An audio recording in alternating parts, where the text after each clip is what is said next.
are you doing today? I'm doing great, especially because the mail just came and I just grabbed some new curriculum from The Good and the Beautiful. So if you're new here to the Quarter Acre, my name is Terry. I am a homeschooling mom of 2 kiddos. I have a son who is 15 and a daughter who is 9. My son who is 15 is in the summer between his freshman and sophomore year. And my daughter who is 9 is moving from 3rd to 4th grade, but has worked her way ahead. So she's currently going to be going into 5th grade curriculum for math and English. And so we don't always stick exactly to grade level. We go where we need to go and do what we need to do. My son started at a lower grade level when he came out of public school and zoomed up to where he's now at grade level. My daughter's worked a little bit ahead in certain areas, but this year was our first year doing high school and our first year where my son did a charter instead of a PSA. So if you're in California, you probably know what I'm talking about. If not, a PSA in California is where we do whatever we want, basically. And that's what we had done all through junior high for him and 1st grade. And then she even did PSA last year, my daughter. This year, they're both going to be in the charter because we found a great charter that really fits our needs and really gives us the flexibility to still choose our curriculum and work with the things that we love. And one of the things, though, that we did last year is my son took 8 high school classes, and he was taking an earth science class that we still did some science with my daughter, but I feel like we didn't do as much as we had in previous years, and I just wanted to find something to I don't necessarily want to say play catch up, but to make sure that everything that should have been covered was covered. And so we've done paleontology, we've done a weather unit, we've done water in our world, we've done human body, we've done a ton. The year before we were super science heavy, and the year before that we were super science heavy. So I'm confident she's where she needs to be, but I just want to make sure that there's nothing I've glossed over in those early years of budding science interest.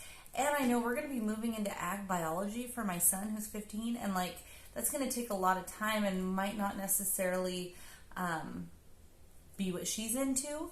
And so we might have to do science a little separately this year. So I went ahead and grabbed the science for Little Hearts and Hands. It's supposed to be up through 2nd grade or 3rd grade is kind of where it's at. But she did do kindergarten and public school, and while I loved her kindergarten teacher, if you're ever watching this, my dear, you were amazing. But there's only so many hours in a day. And I'm not sure exactly what was covered because I wasn't there. She was in public school.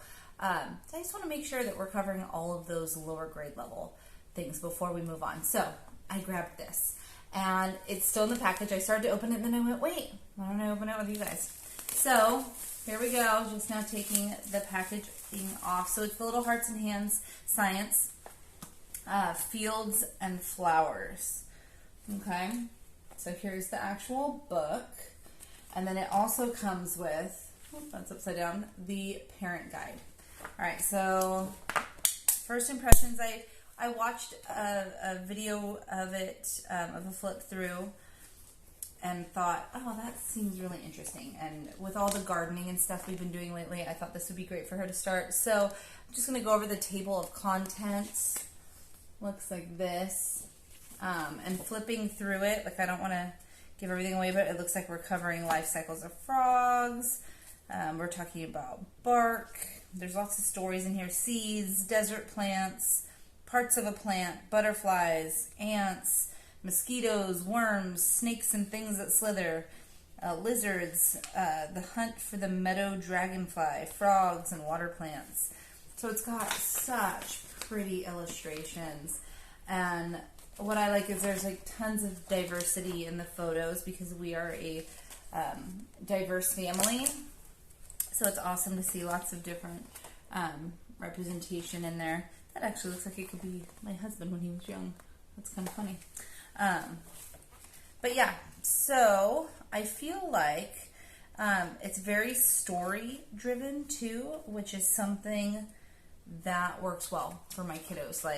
you're reading about different stories in here. Lucia's Christmas Fur, Brother's Bark, the story of the two spores. And I feel like that's going to be really great for her to get reading practice in, make it a short, easy lesson. We're probably going to move through this really fast. Let's look at the parent guide. So the parent guide has a lot more stuff in the table of contents than the kids book. So about this course, I love the way The Good and the Beautiful really breaks it down for you in all of their language arts and in their sciences, how to set things up. They give you a lesson overview. So there's lesson text. I'm just going to kind of paraphrase the lesson overview for you. So it looks like it's parent directed and provides detailed teaching for young learners. Lessons are taught either in story or video format. So some of them have stories that you're going to find in here, and some of them have videos. And there's lesson text. There's a big book of science stories. The videos, they give you the URL for that, the activities. So there's opening activities that are listed at the beginning of each lesson, and optional activities are listed at the end of each lesson. So I like that. I like that they have this, what you need to do. And then here's like other things you could do. That's good, because some days we're doing bare minimum. Just truth bomb there. Some days we are doing the bare minimum. And some days we're going to go above and beyond, and we're going to dive in and explore. So I like that they give you the different options. Let's actually look here. And one of the things that I do always whenever I start a science unit for The Good and the Beautiful is I look at the supply list. I copy this, okay, like I'll run it through my copier, and I will go through with like 3 different highlighter colors. The first highlighter color will be things that I have, like that I know I have, and I'll highlight those. And I will get like shoe boxes, or like those little plastic shoe boxes with a lid. Oh, you can see my dog Ladybird there. I will get those, and for each lesson, I'll put together a little shoebox that has all of the supplies that I need in it. So the first highlighter color is things I have. I go around and grab those and put those in the shoebox. The second highlighter color is my Dollar Tree list, because Dollar Tree is usually cheaper on all those items that you can find at Dollar Tree. So I'll highlight all the things that I know I can get at Dollar Tree in like orange. And then I go, and the things that I can't get at Dollar Tree, I'm going to have to go on Amazon. We live rurally, so we are like an hour away from the nearest Walmart, Target, any of that stuff in either direction. So it's going to be Amazon. Let's call a spade a spade. And since this year we're going through a charter for her, I'm going to be able to order some of those supplies through their Amazon ordering system, which is nice because then they pay for it. And I don't have to. But some of the things they'll say like, oh no, that's not, like baking soda. I needed baking soda for my son for something for science this year. And they were like, sorry, that's food. That's not an approved item. And I'm like, well, it's for a science experiment. But okay. Like, I will cover it. That is fine. So, yeah. So definitely get your supply list out. Highlight it. Color code it. At least that's the way my brain works. And make sure you have everything in advance, because there's nothing worse than like, okay, it's time for science. Oh, I do not have, oh wow, these things are really easy to come across. But like 2 flashlights or phones with flashlight capability. Well, that's really easy. But like together things that, this one's pretty cool. Like I'm looking at the supplies needed, and it's like paper, several leaves, and several crayons. Pine cones or evergreen branches, a magnifying glass, tweezers, driveway chalk, measuring tape, a cinnamon stick per child. There's something I would not have in the house. My husband gets scratchy throat from cinnamon, and my son used to be allergic to it. He's outgrowing the allergy, but yeah, so I would need to go and get a cinnamon stick. Per child, ingredients for waffles or pancake recipe, maple syrup, fruit with seeds, 1 to 2 store-bought flower bouquets and floral vases, toothpick, rolled map or globe, store-bought Venus flytrap or carnivorous plant. So that's definitely something I'm going to have to pick up. But most of these things, like 1 small plant from outside, a piece of fruit, a vegetable, lettuce, other edible salad ingredients. These are easy peasy things. A few moderately heavy household items. An ant farm. Some of these are optional, like the ant farm is an optional activity, but why not? But yeah, so I would go through, I would highlight everything, order what I need, get my little boxes set up so that when I get to lesson 16 ants, I have my moderately heavy household items like lined out what I'm going to use them, what I'm going to use for that, and then I have my ant farm like already locked and loaded, ready to go. So yeah, this is what lesson 1 looks like. Okay. It gives a little opening read to the child, and it's like a pretty poem. Talks about the supplies that you need again, so they're right there in front of you. Gives you some questions to ask and get answers from them, and like talk to them. It has go look up this movie at this URL, and then it has some discussion, questions, and answers, and then the optional activity. So it's really cool. I think it's going to be awesome. Like I said, I think we're going to get through it really fast. But this is all kind of stuff that I wanted to just make sure that she got, right? So yeah, I'm excited to review it after we've gone through it, but I can honestly already tell you that I love it. So we're going to probably, I might even start this over summer now, just doing once a week. And we might be done with it by the end of summer, or we might be continuing it into the fall. Either way, I have the Good and Beautiful science units locked and loaded, ready to go for her.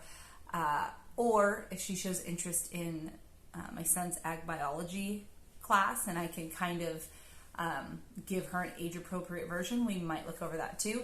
I'm definitely going to sit down and look at what the state standards are for 4th grade.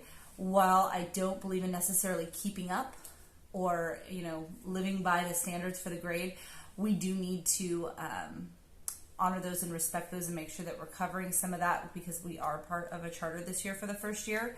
And it may be the last year that she's part of the charter, or it may be something we continue to do. We're just kind of trying it on.